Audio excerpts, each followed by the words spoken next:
네. 오늘은 애니젠에 대해서 한번 알아보도록 하겠습니다. 실질적으로 이제 우리가 이 애니젠 이런 기업들은 기술 특례 기업입니다. 기술 특례 기업.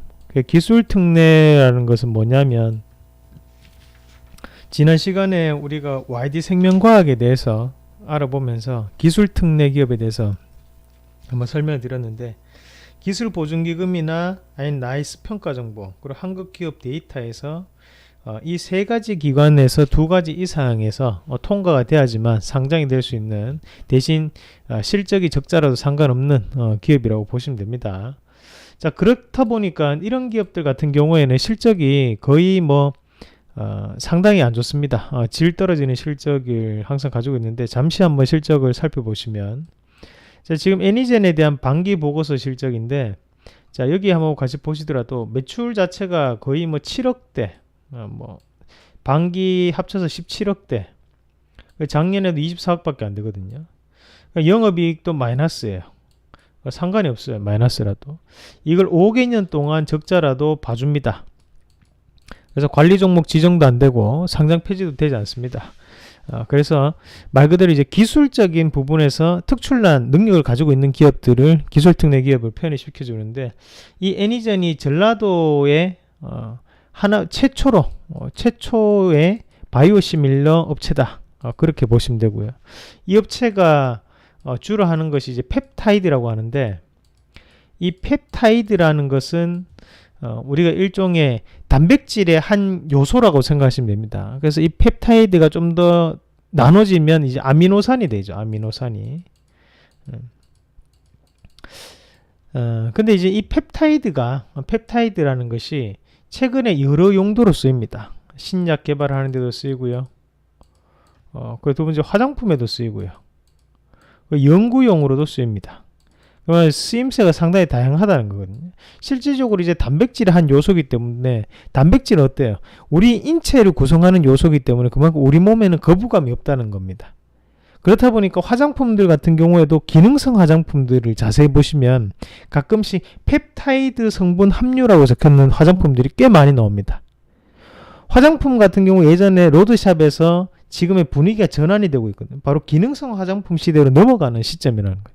거기에 펩타이드에 대한 이런 쓰임새, 수요가 증가를 하면서 이 애니젤이라는 기업이 실적을 내고 있는 상황이다. 그렇게 판단을 하시면 되겠고, 자, 금일 같은 경우에는 좋은 뉴스 한 개 나왔는데, 바로 일상이 완료되었다라는 부분이죠.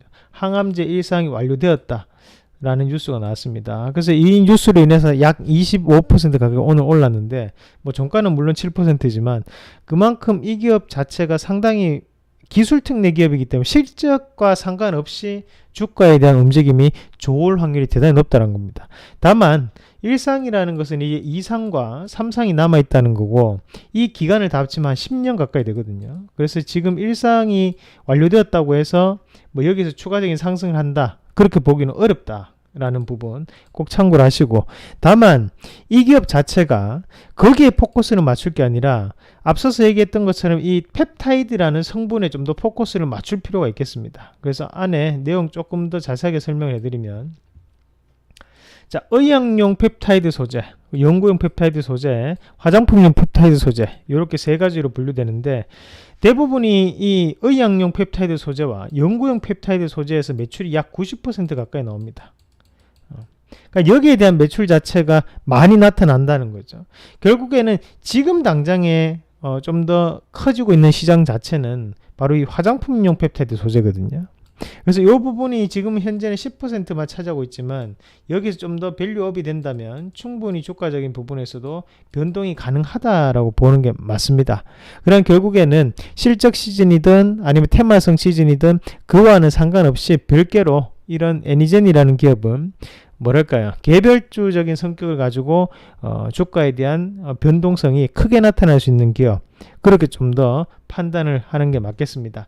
최근에 이런 기술 특례 기업들이 움직임이 상당히 좋거든요. 그 중에서 이 애니젠 같은 경우에도 우리가 좀 더 눈여겨보실 필요가 있겠고, 앞서서 고가권역으로 이렇게 큰 폭의 상승을 한번 주도를 했었는데, 결국에는 상장이 되고 난 다음에 약 300%가 올랐다는 거죠. 오르고 난 다음에 지금 현재 다시 한 번 더 3분의 1 토막이 나는 상황까지 내려왔습니다.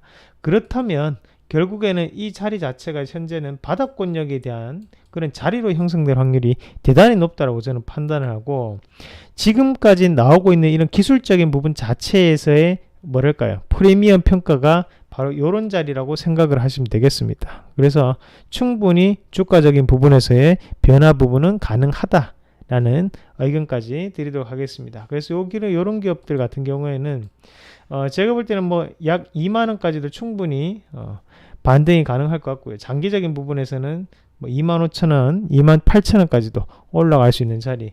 대신 이런 기업들은 한번 바닥을 찍고 올라오는 과정이기 때문에 이런 선, 그러니까 하단에 있는 11,800원 이런 선은 꼭 지키시는 전략으로 말씀을 드리도록 하겠습니다.